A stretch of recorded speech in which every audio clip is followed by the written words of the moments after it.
Education Outreach Program. I want to give you a little bit of information about how to utilize the WebEx system. If you are on the computer and not just calling in, you can actually see who's on by clicking on the participants list up in the top right. You can also, enlarge the video. If you roll over it, there's kind of a double arrow that you can click on.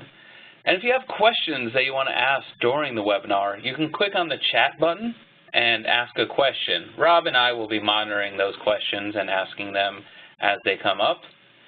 If you're on the phone, you can either raise your hand or, I guess, shoot me an email letting me know that you want to get unmuted, and we will unmute you so that you can jump in, or you might be able to unmute yourself on your side as well.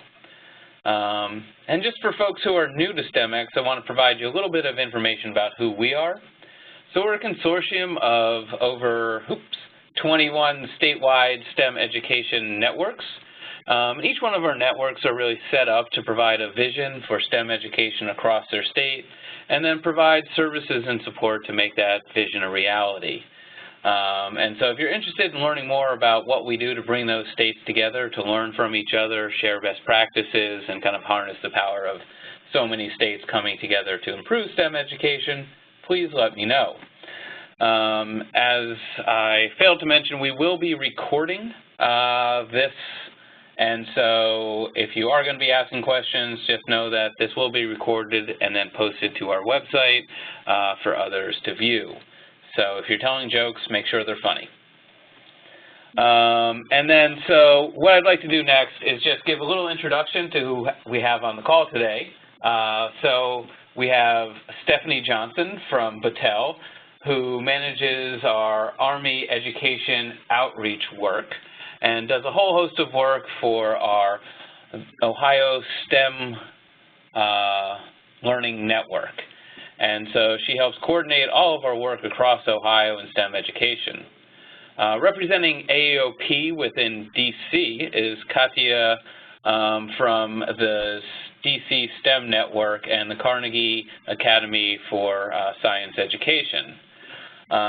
Through our network in DC, she is managing the Army Education Outreach Program and the DC STEM Network itself, which launched in, I think, 2015, I'm going to say, but Katia can correct me later.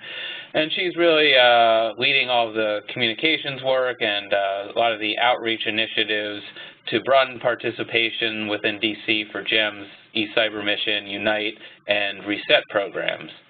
We're really excited to have Jill Lansing from the SUNY system, or the State University of New York. She is an assistant vice chancellor there for Education Pipeline, and she provides leadership for the Empire State STEM Learning Network. This is one of our statewide collaborative networks.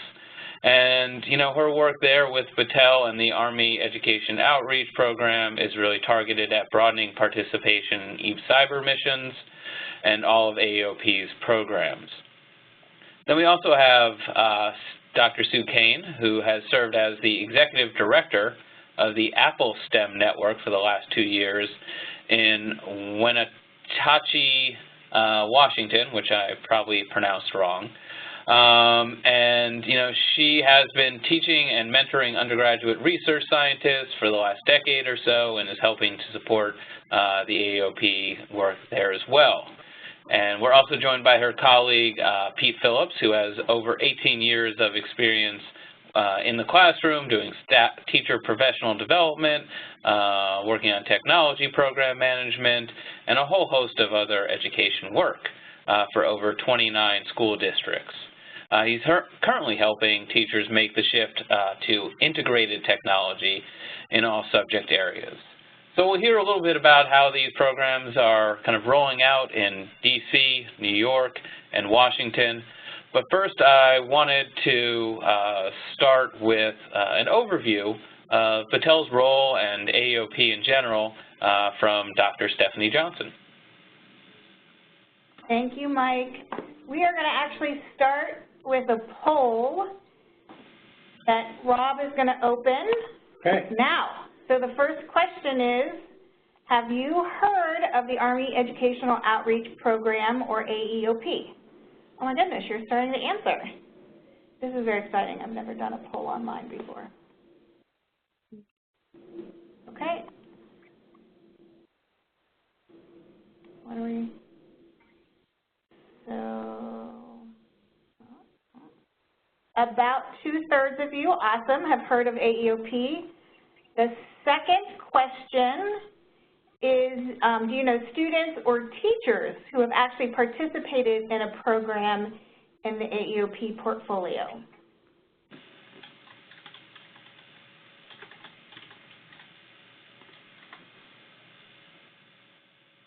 And so that looks like about 1/3 of you. Okay, great. So about 2/3 know of AEOP, and about 1/3 know someone, student or teacher, yes, who have participated. So that's great. Glad to thank you for doing that. That gives us a little bit of understanding of where folks are coming from. So I'm just going to sort of lay out AEOP programs and a little bit about Battelle's role. So we are actually in the finishing up our second year serving as the Cooperative Agreement Manager for AEOP. And if you're not familiar with a cooperative agreement, it's not quite a contract, not quite a grant. It's really a collaboration. So rather than the Army saying, here's some money, go run these programs, we really do work collaboratively. The Army does have a pretty invested role, and so it's great to work with them in that capacity. And then there are 8 program administrators, or 8, we call them IPAs, who actually run the programs in the portfolio. So Battelle does not actually run any of those programs. We serve more as an in-between the Army and the programs. And like I said, we are just finishing up our second year. I'm going to tell you a little bit about some of the programs within the portfolio first. And so we have, there are 3 different kinds of programs. There are competitions, apprenticeships, and then we call camps or outreach kinds of programs. So first we have GEMS, and that stands for Gains in the Education of Mathematics and Science. Those are summer camps for students in grades 5 through 12, and they are held at Army Research Laboratories. And so that has a very specific location parameter around it. But if you know anybody, or if you're around an Army Research Lab and know a 5th or 12th grader, these camps are really awesome opportunities for students to get in the labs and do really cool things. Last summer I went and visited the lab in, I'm going to forget where it is, but they were actually getting to test and try, and they were developing new foods for the MREs that the soldiers will be using out in the field. So that's a really awesome opportunity. I will say all of these programs are free. So this is a free summer program for 5th through 12th graders. We also have Camp Invention, which is another summer camp, and this is for younger kids, I think K through 3 or 1 through 4. And these also, so there are Camp Invention sites all over the country. The ones that the Army sponsors are generally going to be at or near an Army post. And again, it is another free program, and it is in the summer, and it is for the younger elementary kids. And I'll say also in the beginning or now that we really are hoping to have kids enter in one of these summer programs or one of the other competitions that you'll see, and that kids will then go through the pipeline of programs. So if they start out in GEMS, that they then compete in a junior solar sprint or an e-cyber mission or a junior science and humanities symposium, and then go on and do an apprenticeship, which I'm going to talk about those other programs. So Junior Solar Sprint is a solar car competition, surprise, for students in grades 5 through 8, and students obviously build and race solar vehicles. I will say that for the Army-sponsored, the Army, I'm going to stop for really before so Junior Solar Sprint is a program of the Technology Student Association. So they run these competitions. There are state competitions across the country, and then winners in those competitions go on to a national competition. This summer it was held in Orlando, and there's obviously a reason that it has to be held in hot, sunny places in the summer because we need the sun for those cars to race. It's a really neat, fun competition. The kids have to write about how they've created their car. They get to race it. So it's a really, it's another really neat experience. And again, it is also free to students. Next up, we have eCyber Mission, which is actually our largest program. And I think part of that has to do because it is an online program. So it is for students in grades 6 through 9 across the country. All you need is a team of 3 to 4 students and an adult advisor to be a team and to be able to compete. As I said, it's all online. So students will solve a problem, create a mission folder, and those mission folders are uploaded online and judged online.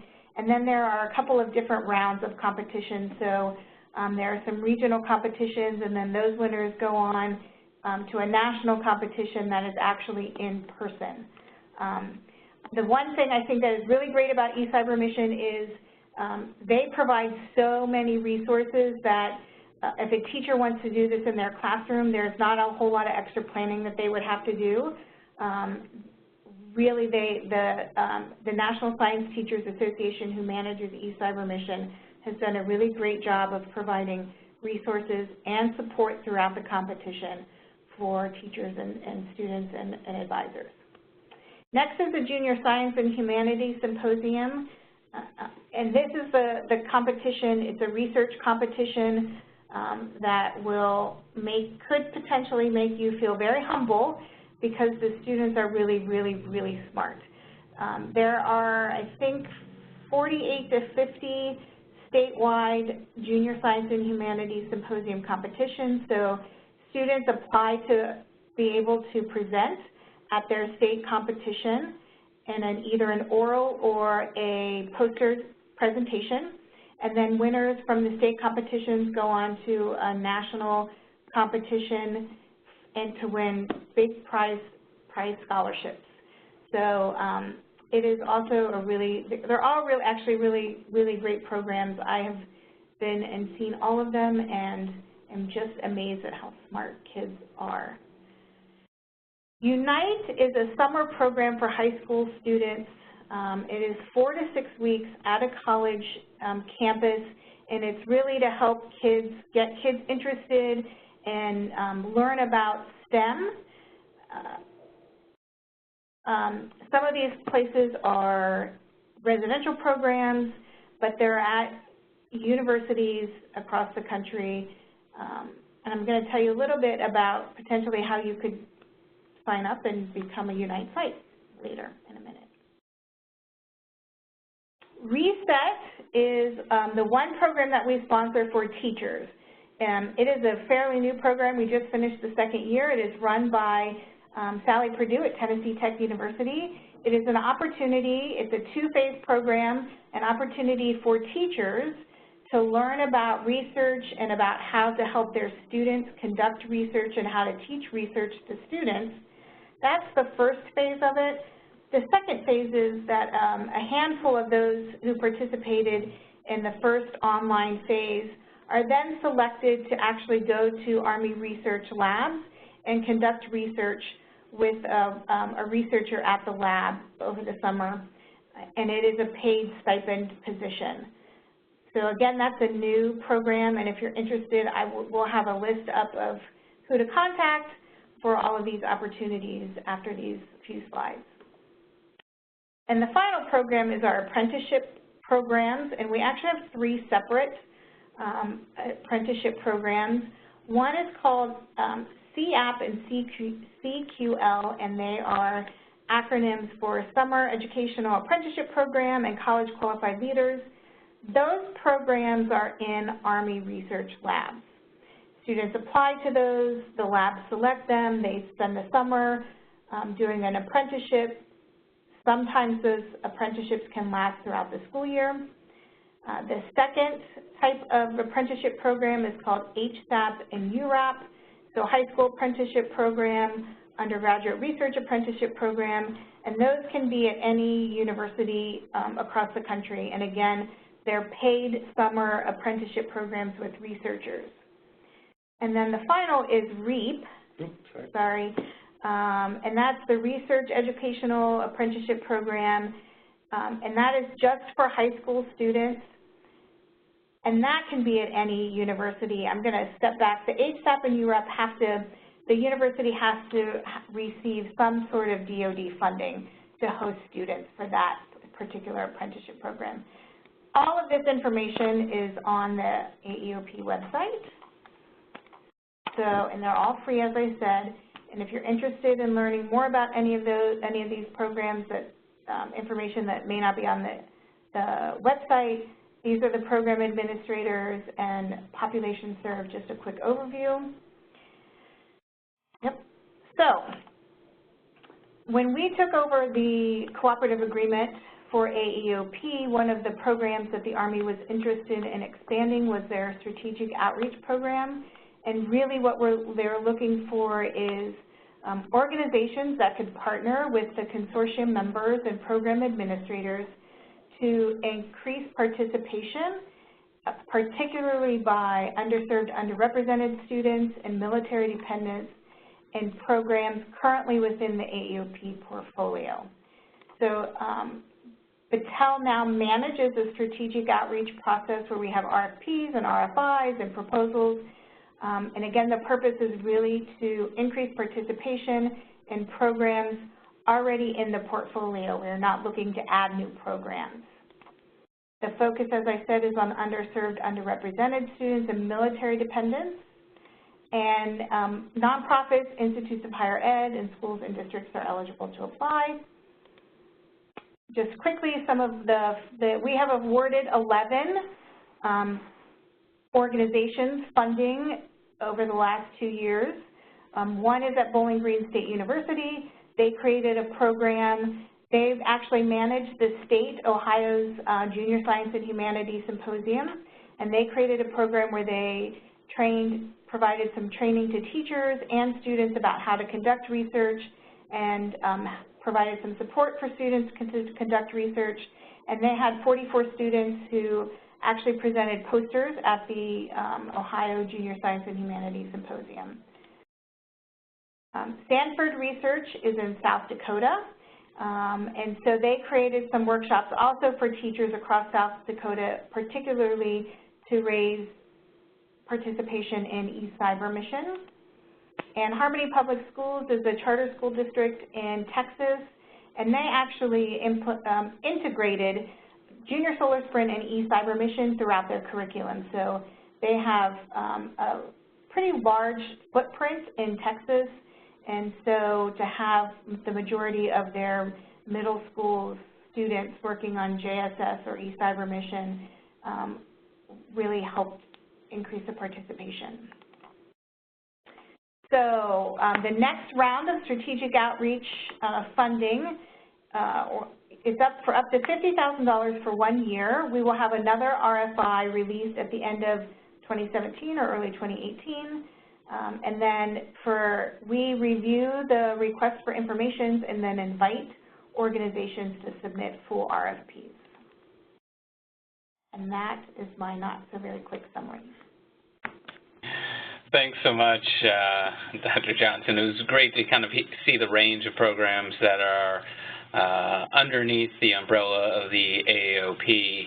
And, I'm just curious, is there an overarching theme or goal of all of the programs that kind of link them together?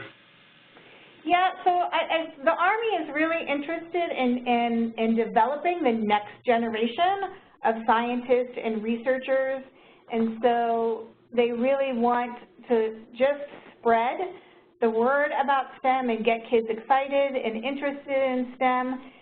It is not to recruit kids into the Army, the active military Army. The Army does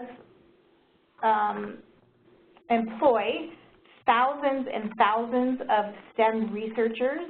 And so, you know, I'm sure that we hope that they will learn about the exciting careers as Army or military researchers and potentially choose that as a career at some point. But we really, the goal is really just to get kids and students to know about STEM and understand what STEM is and understand how diverse the careers in STEM are. So great question, thank you. Yeah, well, fantastic. Well, I really appreciate those insights. And why don't we kick it over to Katya to talk a little bit about how DC has managed to expand participation in some of these programs. Sure thing. Thanks, Michael. Are we still good on sound? Yes. All right, perfect. Well, hello, everyone. My name is Katya. I'm the Strategic Partnerships Manager with the DC STEM Network. We actually launched in 2014, Michael, so close, but we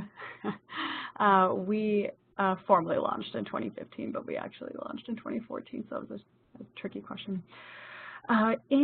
However, around the time that the RFI for AEOP Strategic Outreach Initiative came out, we were just a little over a year in, and we were starting to transition in our theory of change from increasing access to high-quality STEM learning opportunities to increasing access and awareness. And so this is actually a really great timing for us, so we can actually advance the slide. For us, when we applied, we were really excited because there was, first of all, really great mission alignment. We want all students to graduate and enter the workforce STEM literate. We in DC have one of the largest STEM workforces, and we know that those jobs are not always accessible to all DC students. And so we work actively to ensure students have access to hands-on STEM learning opportunities. We want to broaden participation. We saw a lot of this mission alignment with AEOP, and we were really excited. In addition, we also know that we have local programs available. We had worked previously with GEMS. We had 2 GEM sites locally as in Maryland.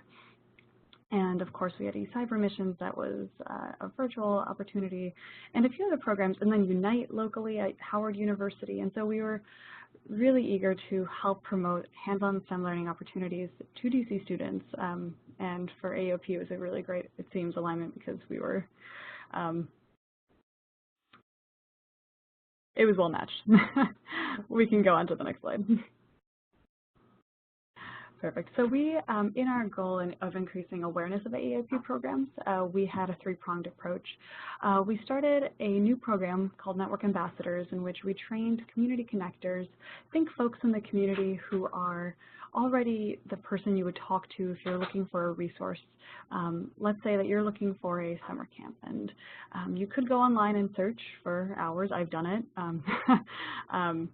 It takes a while, or you may ask someone you know, someone you trust. And so we try to recruit those folks, and they were from schools, from out-of-school time programs, faith-based leaders, community leaders, education leaders, and we trained them on STEM resources, and specifically in AEOP programs. And so we actually took them to visit AEOP programs. They got to talk to participants.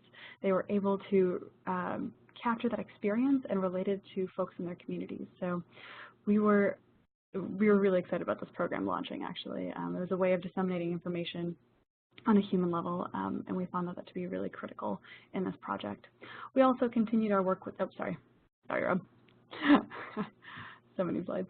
We continued our work with the STEM teacher leader cadre in training STEM teacher leaders and having them disseminate resources about AEOP to their students and educators that they trained in PD.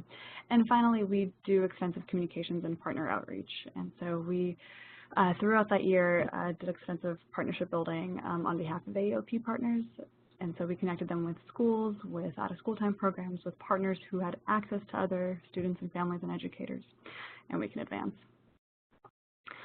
So we were hoping that the our in-person interactions would reach about 3,000 interactions, and we had over 16,000 interactions with students, families, and teachers with our different outreach mechanisms, the in-person ones particularly. So we were really excited about this. This led to a couple of different things. Different AEOP programs formed new partnerships with some of our school systems. They have connections. They are looking at doing site visits. They're looking at ways to engage their students more deeply. And then we have eCyber Missions, who saw some of the first DC projects, or at least in the last 2 years, submit projects. And then we, yes, a few things on that one. I'm sorry, you can go ahead and skip forward. I'm realizing this 5-minute time cap is going much quicker than anticipated, as always. There are a few ways that we're excited to continue some of this work. Although we did not reapply for funding, we are excited to continue some of this work because we do believe in the programs. We are exploring ways to connect STEMfare coordinators to eCyber missions. We know that in our state or our jurisdiction, we've got STEMfare coordinators who are teachers in schools who are looking to promote hands-on STEM learning and STEM competitions, and projects developed through eCyber missions would also be eligible at the STEM Fair, and so we're looking for alignment there. Additionally, we're looking at continuing to disseminate information at our events. We manage the DC STEM Fair, and so that is we were able to last year actually award entry into GEMS to certain DC STEM Fair winners, and so we're looking at ways to make a more intentional push to students who have an interest in STEM and also students who are looking to have an interest or looking for that excitement to build around STEM.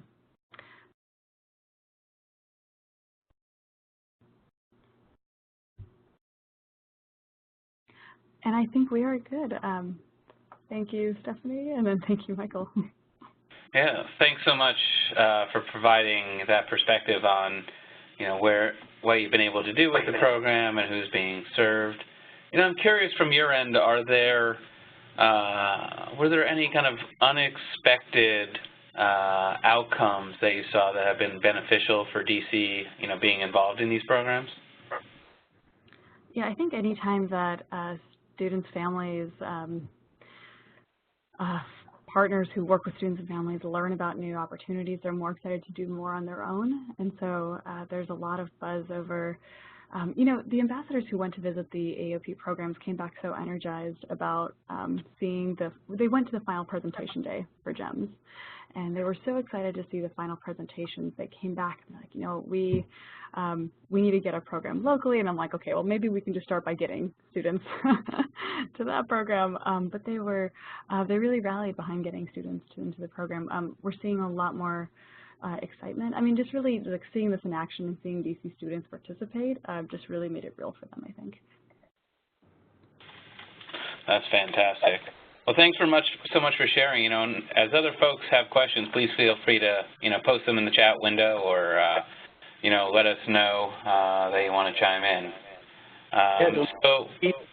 Sitting here, I got no questions. I got to get something to talk about. Exactly. So why don't we move over to Jill Lansing from the State University of New York.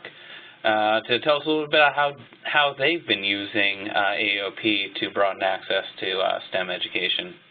Jill? Thank you. Thank you, Michael. Can you hear me okay? Okay, good. Thank you. First of all, just thank you for having us on this presentation today. We're so honored to be partnered with Battelle, with STEMx, and with the Army Education Outreach Program. Every time that we have an opportunity to work with you, we learn more and more about opportunities we can bring to our students. So we started an operation known as the Education Pipeline in SUNY about 8 years ago now. And one of our first partnerships was with Battelle and STEMx, and we're so proud to be a member of the STEMx network. And what we did was we worked on a project to try to scale up eCyber Mission in New York State. I want to first give a shout out and a thank you to Sue Whitsett and Aaron Lester and the team at eCyber Mission because they were just so helpful with providing us with the information that we needed to really try to get more eCyber Mission projects alive in New York State. And that was one area where they really had seen a challenge, and as did we, because we felt like we could give more students these opportunities that were available for learning STEM literacy, actually building STEM literacy skills, and then also helping to students to engage in STEM-based problem solving. So in order to do this, our first step was to engage our Empire State STEM Learning Network, which is a network of 10 regional education industry collaboratives. And we have a new Twitter feed, which I posted here for you, so you can follow us on Twitter to find out what's going on in New York. But we asked each of the hub leaders to try to identify areas where e-cyber mission might be a good thing for their community. And I agree with what Dr. Johnson had said earlier about the alignment between teaching standards, especially in New York, and I know across the nation, and the e-cyber mission program, as well as other programs that AEOP leads. So as far as those of you who are interested in maybe getting started on this, I think it is a natural fit. And not only that, I think that the great resources provided through eCyber Mission, especially on eCybermission.com and through the AEOP in general, really do provide a really solid infrastructure for teachers to help build lesson plans to engage students in eCyber Mission projects. So, so if you could advance, if you don't mind, Rob, thank you. So one of our challenges we had when we got started was as we tried to make the connection from the education pipeline from K-12 to college, we were asking young people, what does a scientist look like to you? And the drawing we got, as many of you may be familiar with, appears here. And we were all scared because it sort of looks like he's going to set the house on fire. And just a little bit, I can't even say Einstein in this case, although I think others of you have encountered different images that are similar to this. So these are where our 6th through 8th graders were drawing, maybe 4th through 5th graders. And we really wanted to get them to draw more like, and if you could just click on the next image, you know, more like this. So you could actually see a professional in action, in this case, an Army professional. And when the Army said, you know, we really engage students at an earlier age to make them understand that science looks like this. It's interdisciplinary, in a group, it's collaborative, it's professional, and these are kind of the opportunities that are available to you. So what we did, if you want to advance the next slide, thanks, Rob. Thanks to AEOP and Patel for this opportunity. But as far as New York State, what we did in New York State was because we have the SUNY system, which is our collaborative of 64 colleges and universities across New York, we had the graduate students in our STEM disciplines work and serve as team advisors to 7th, 8th, and 9th grade students in 3 sites across the state. And it was really exciting because I think that kind of also got to our other problem about, you know, how do young students know what a scientist looks like? So when they saw a graduate student scientist in action, it really mattered to them. And Michael had asked me to touch a little bit on the fact that we had served students in historically underserved communities. So one of our teams was located in the Syracuse City School District and worked in collaboration with our School of Environmental Science and Forestry. So we had the graduate students there go into the classroom in Syracuse and actually work with the teachers to conduct these e-cyber mission projects. And they were excited because they scored really well for the first year, which was, you know, in the first year we really just tried to increase engagement. And so when we had this success in terms of participation, it was wonderful. We also had a partnership with our New York Academy of Sciences in New York City, which was really terrific because it's obviously a big catchment area and we're trying to get more city students involved in e-cyber mission. And this year, I'm proud to say that 3 of the New York teams advanced to the national finals, and I put a photo there of the rising tides in New York City. But we're really looking statewide to bring this programming to students because I'll tell you this, it's A+ programming. It's quality programming that really makes a difference for students. So you know, thank you to AEOP and Patel. And for those of you who are interested, I would just say really look into it because it's really awesome. It's free. There are prizes, there's incentives, there's all kinds of things. And most of all, we get the next generation scientists engaged in STEM. So I have a short video. I know we have no time. What I can do is, if you want to play a couple seconds of it, or we can send it offline. So, Jill, just before you get to that, you know, when you're running the eCyber Missions program, are there any constraints to who the students are in grade 6 through 9, and is just grade 6 through 9 that it's open to? Right. So students in grade 6 through 9, the students have to work in teams within their grade level. So we have to be within grade 6, within grade 7, 8, and 9. And I think the wisdom behind that comes because you can actually align the science standards, the state science standards, as well as, I believe, and next generation science standards to the project. So that was really a wise decision. As far as, we didn't encounter any difficulty. We did a lot of recruitment, like I said, especially in underserved districts. Originally, we had thought about using an after-school model approach, and instead, the Syracuse City School District was so excited about it, they actually asked the students, the graduate students, to come into the classroom. So that was advantageous to us as well. And I think either way will work. I mean, I've heard from other groups across the nation that also do an after-school component. So I think the benefit of being in the classroom is it really engages the teachers as well as the students, and then our graduate students who really came out, feeling very empowered as young scientists. Sounds great. This is Stephanie. I just want to add really quick. It's also a great, I think, resource for kids who are homeschooled. That's great. That's great information to share. And so, do those students then work with groups of other homeschooled students? Is that typically how it works? They can. Yep. Great. Yep. So, not seeing any other questions. Why don't we hold off on the video for right now, and we'll come back to it at the end if we have time. Sure. Good. Otherwise, like, we can cut it out. Great. Yeah. And it'll be on our website too, the link from your slides as well. But why don't we pass it over right now to Dr. Sue Kane and Pete Phillips to talk a little bit about how they're implementing the program within the Apple STEM network, which is part of our Washington STEM network, and within the counties that they're serving there. So go ahead. Hi, yeah, can you hear us okay? There was a little bit of a delay before, but. Yeah, so it's coming through clearly, it's just a little light. Okay, I'm going to try to lean in a little bit here and use my teacher voice. So I'm Sue Kane. If you can't tell, this is Pete next to me. But thank you for having us on today. The Apple STEM Network is one of 10 regional STEM networks that were seeded by incubator funds through Washington STEM. And as 10 regional networks, we have an opportunity annually to take on what we call mutually reinforcing activities that each network takes on, and we're able to have this shared experience, shared challenge, a little bit of healthy competition, and engagement in each part of the state.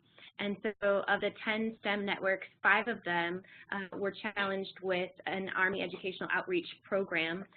We selected Junior Solar Sprint as that challenge, and really kind of took a close look at the resources. There are incredible resources, the challenge, the curricular supports, all sorts of lessons, and obviously kids are really excited to get to use solar energy or get to design a car, and then the racing aspect of it, the challenge competition part of it is really great as well. And we thought the major barrier was probably in getting teachers to be able to take this up, because it is a little bit of an activation barrier to get a teacher to take on solar energy if they're not already comfortable with that technology.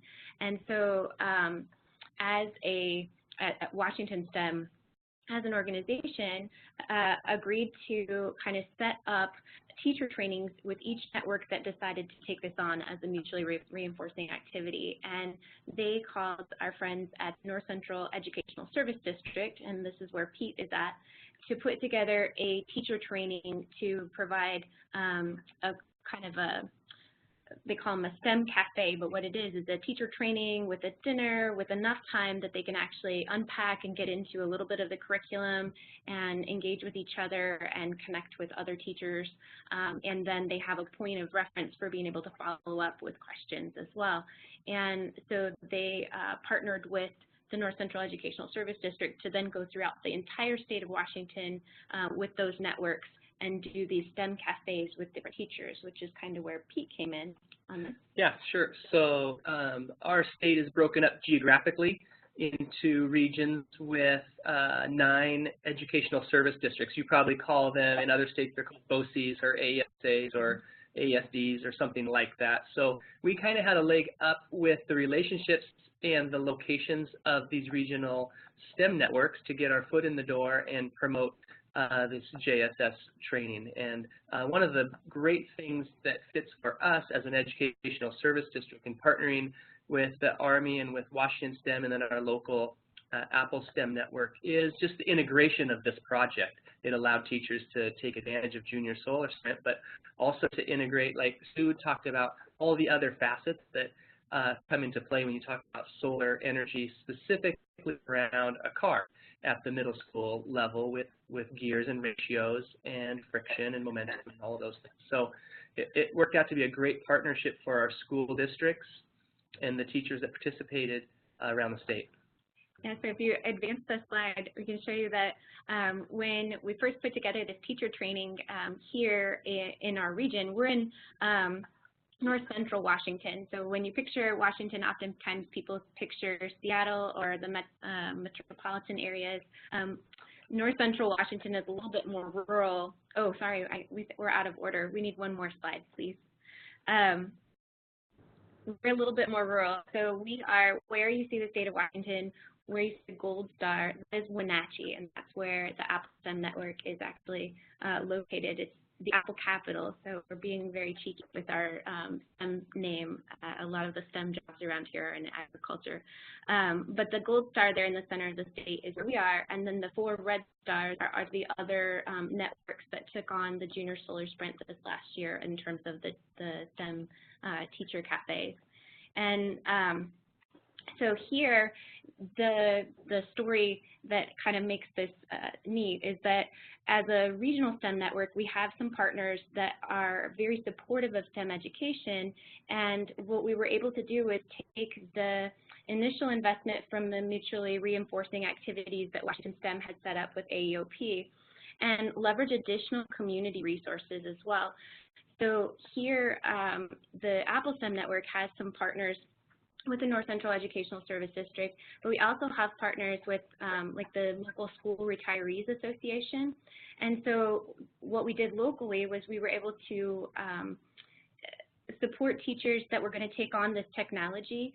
The actual program is offered at no cost, but to bring these resources into the classroom, you actually do have to purchase some sort of materials to be able to build the solar cars. And there are kits available, but the classroom expense is about $200 per classroom.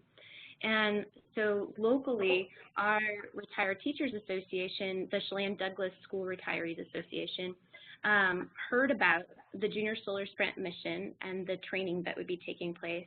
And they offered to back any teacher that attended that training was going to go home with a mini grant, a classroom set of materials to be able to implement that as soon as the training was over. I don't know if you want to add anything on that. Nope. So we actually here, the training had 8 teachers, and each one of those teachers was able to take home a kit. And if you advance the slide once more, we've got a couple of quotes from some of the teachers that were participating in the training that were taking advantage of the Junior Solar Sprint program then in their classrooms the next year. I'm going to advance one more. Sorry about that. Yeah, so you can see here, some of the teachers actually did take advantage of this training and jump right in and go for competition. And we heard from Jody, one of the middle school teachers, that they were sending a team to the state competition that did very well, and they were headed into nationals even. Another that totally used the technology and the training and the platform and was using it as an enrichment program to teach students in his classroom energy concepts. So like Pete was saying, rather than as an after-school activity, some of the teachers were taking this into the classroom and using that technology to teach actual standards.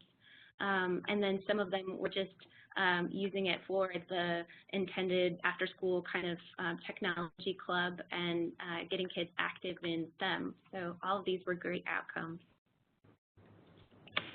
That's fantastic. And so do you guys have particular goals or expectations for these programs in the coming school year? Yeah, so I mean, having identified that potentially that barrier was in teacher education, our present goal would be then to follow up with these teachers and see if there's anything that they need to, you know, additionally, there have been requests to continue that training this year, and those materials have been developed. So it's likely that we'll continue to work on educating teachers. I think after seeing Katja's numbers, it occurs to me that we might need to do some more outreach to other, you know, community resources as well. Well, that's fantastic. And so, oh, sorry, go ahead. No, I was just going to add that, you know, this was brand new for our region. In fact, all of the at each of the 5 locations, there might have been one teacher that had heard of Junior Solar Sprint. And so it was fairly new, I think. So for us setting goals moving forward, we're in the infancy of this and looking forward to build those numbers like Sue was talking about. Yeah. All right. Well, you know, speaking of kind of, you know, broadening out the program, I'm curious, Dr. Johnson, if there you have any information about like open opportunities or how others can get involved in these types of programs? You just read my mind. Yes.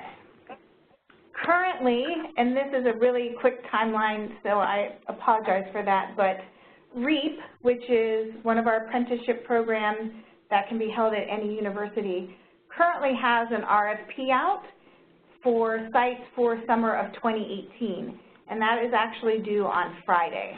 So if anybody is interested, let me know, and I will send it to you today, or as soon as you let me know.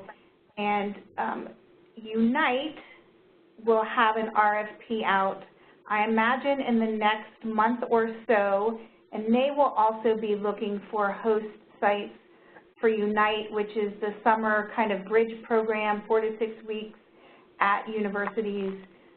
So their RFP also will be coming out sometime in the future, near future. And starting sometime probably in early fall, eCyber Missions, Junior Solar Sprint, Junior Science and Humanities Symposium, their registrations will all open.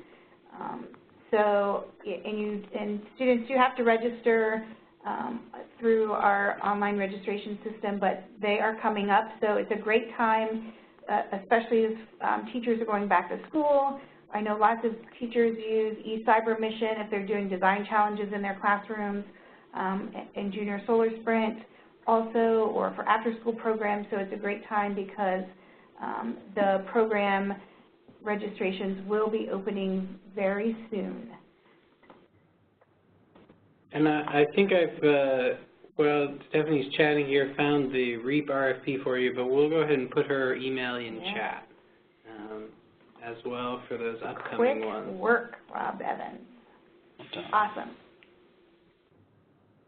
So other lingering questions from folks who are on the webinar would be great. You know, definitely feel free to type them in the chat or raise your hand for us so that we can unmute you. Or if you're on the phone and you want to get unmuted, either if you can't unmute yourself, go ahead and do that, or shoot me an email or Dr. Johnson, and we will unmute you.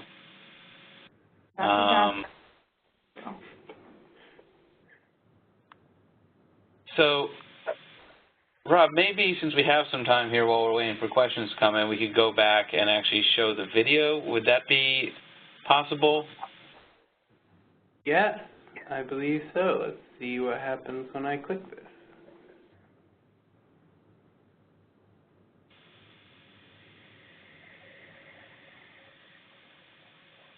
Hey.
Okay, Mike, I think I'll cut it there a little bit early.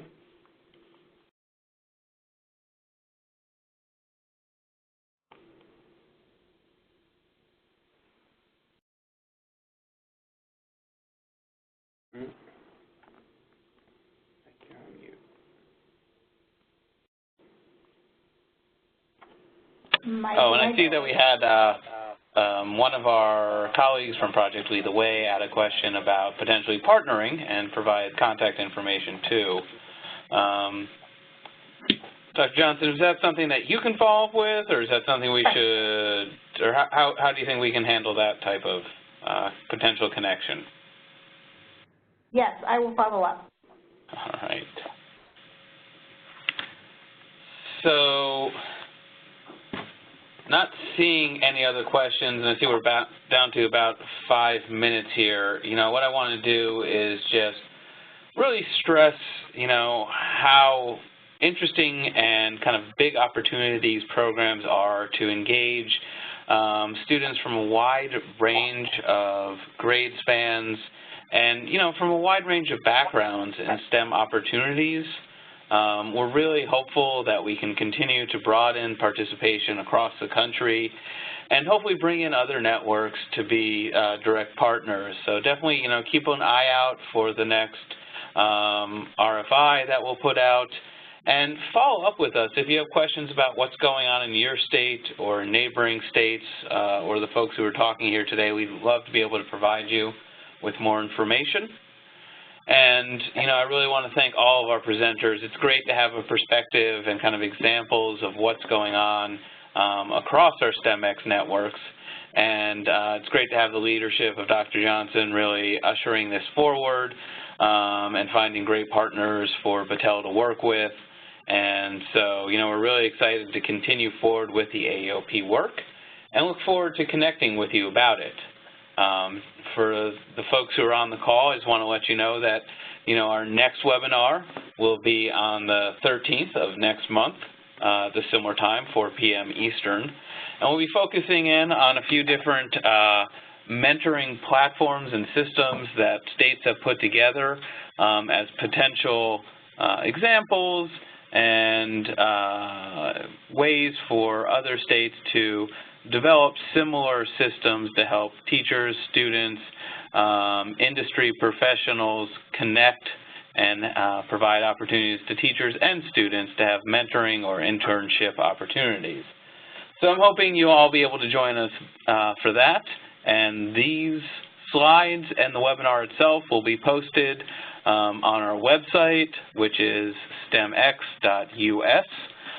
It'll probably take us at least a week to render and get this up there, but we appreciate everyone staying with us and hope we see you next time. And with that, I wish you all happy eclipse viewing. Don't forget to put your glasses on. Have a great day. Ready?